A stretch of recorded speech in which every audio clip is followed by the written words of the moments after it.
Titanic 1912. En la mañana del 10 de abril de 1912, el puerto de Southampton, en Inglaterra, estaba lleno de una emoción inusual. El casco negro del Titanic se alzaba imponente, como si contemplara el muelle desde lo alto. Las voces de quienes partían y de quienes se despedían resonaban por todo el puerto. La gente creía que aquel barco era una puerta hacia una nueva vida.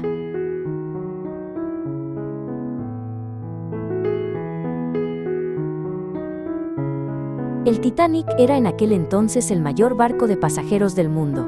Fue construido en un astillero de Belfast, en Inglaterra, por encargo de la compañía White Star Line.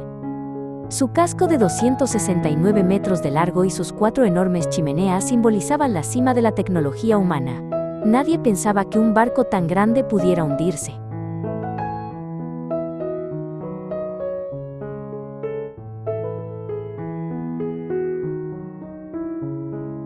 Los pasajeros subieron al barco por distintos accesos según su clase. Los de primera clase avanzaban con paso tranquilo hacia los lujosos interiores.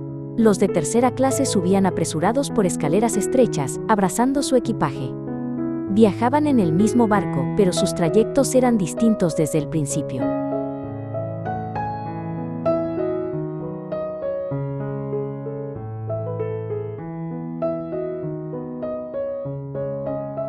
Cerca del mediodía, el Titanic comenzó a dejar lentamente el puerto de Southampton.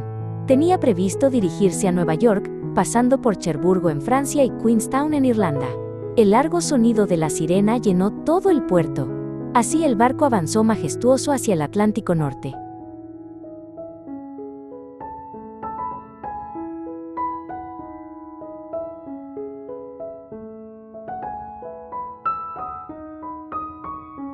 Cuando comenzó la travesía, la primera clase se llenó de una vida elegante. En el comedor, la cubertería de plata y las copas de cristal brillaban bajo las lámparas de araña. Los pasajeros disfrutaban de cenas refinadas y conversaciones distinguidas. Allí, los peligros del mar parecían historias de otro mundo.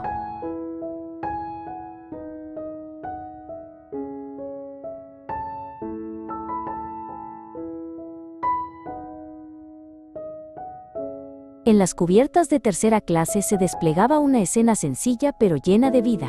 Los niños corrían por la cubierta, sintiendo la brisa marina. Los inmigrantes se apoyaban en la barandilla, imaginando un futuro invisible más allá del horizonte. Nueva York estaba lejos, pero la esperanza se sentía muy cerca.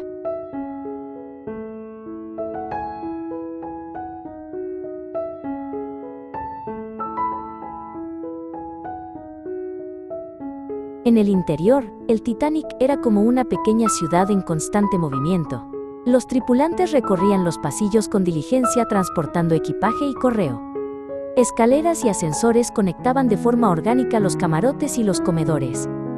El enorme barco funcionaba a la perfección, como si fuera un ser vivo.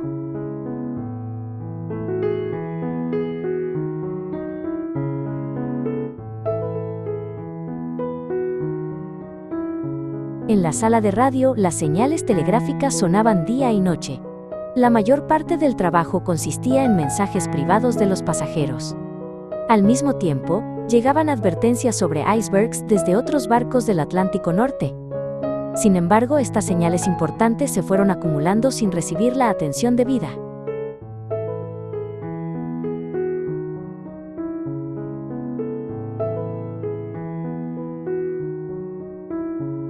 En la noche del 14 de abril de 1912, el Atlántico Norte estaba inquietantemente tranquilo.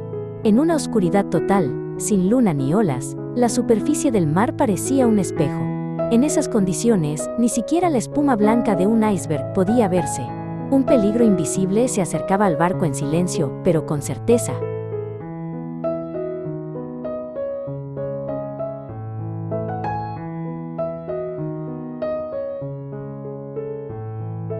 Los vigías en el puesto de observación miraban fijamente la oscuridad, llenos de tensión. Pero los binoculares necesarios no estaban por ninguna parte. De pronto, una enorme forma negra apareció en la oscuridad de proa. Una mano urgente hizo sonar la campana de alarma 3 veces.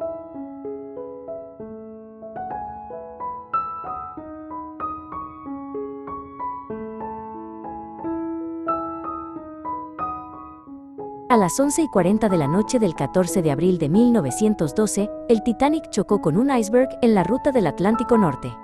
Para la mayoría de los pasajeros, solo se sintió como una leve vibración. Pero bajo la superficie, varios compartimentos del casco estaban siendo dañados al mismo tiempo. El agua helada del mar comenzó a entrar violentamente por las grandes brechas.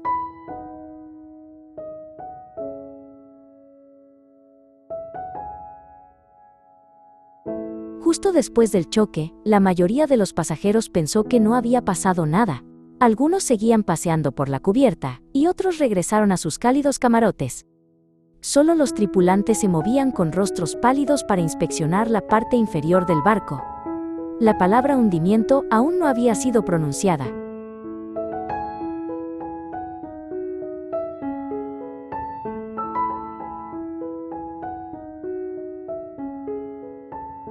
Después de la medianoche, los botes salvavidas comenzaron a prepararse uno por uno en la cubierta. La gente preguntaba con confusión, pero no recibía respuestas claras. Solo se repetía la frase, es una medida de precaución. Mientras tanto, el barco empezaba a inclinarse lentamente, lo suficiente para que se notara.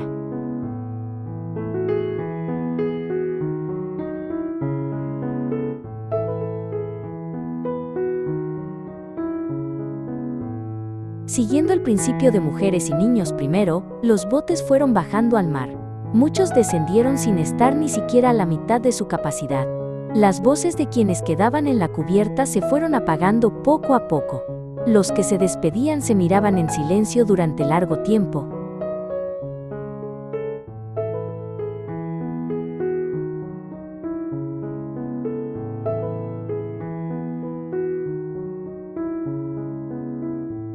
En un extremo de la cubierta, la orquesta siguió tocando hasta el final.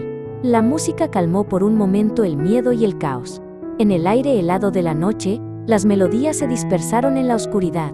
El barco se hundía cada vez más, sin posibilidad de detenerse.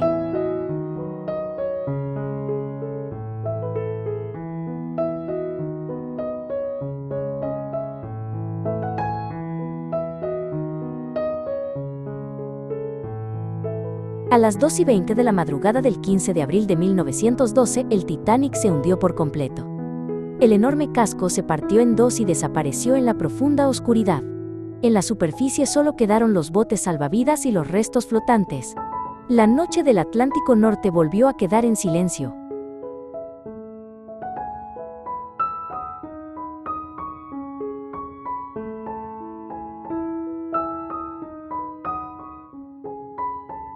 Tras la larga noche, la luz del amanecer comenzó a extenderse por el horizonte.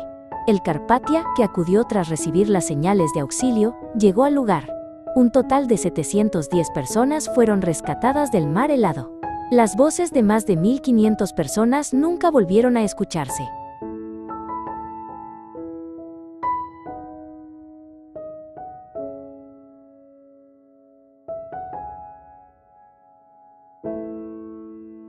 Los restos del Titanic yacen hoy en el fondo del Atlántico Norte a unos 4.000 metros de profundidad. En el frío del mar profundo, el casco se corroe lentamente y se convierte en parte de la historia. La recuperación sigue siendo imposible, tanto técnica como éticamente. Esta tragedia vive ahora solo en los registros y en la memoria.